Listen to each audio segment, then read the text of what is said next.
Well, can a playwright's dream mean smart business?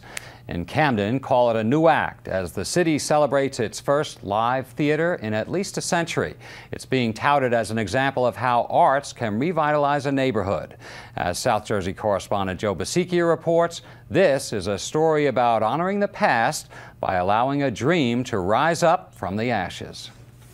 All the world's a stage.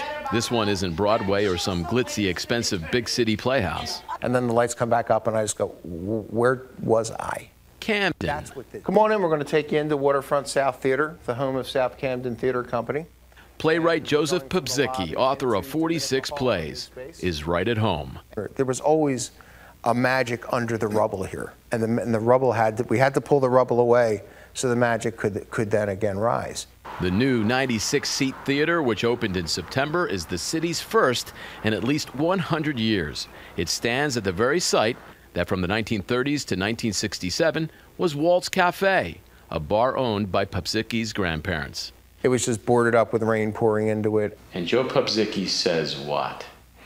Should be a theater. It's a great lift to a neighborhood that's been fairly trampled on over the years.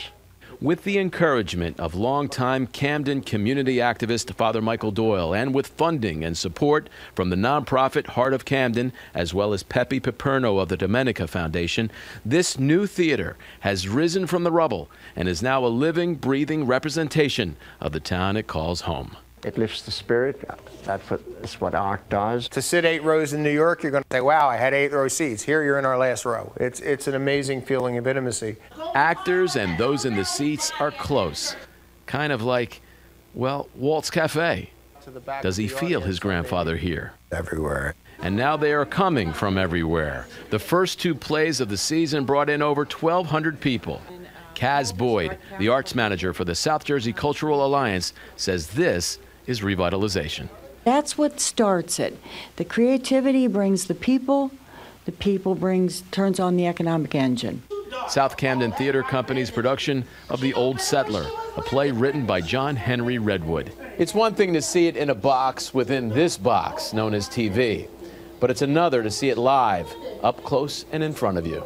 While on a bar stool upstairs, Walt's grandson can say, I get this view. This place is magic. Theaters are magic. Joe Bisicchia, NJN News, Camden. Encore, encore, and best of luck to the new Waterfront South Theatre in Camden. Well, coming up on NJN News, the governor serves up some holiday help, and we'll talk.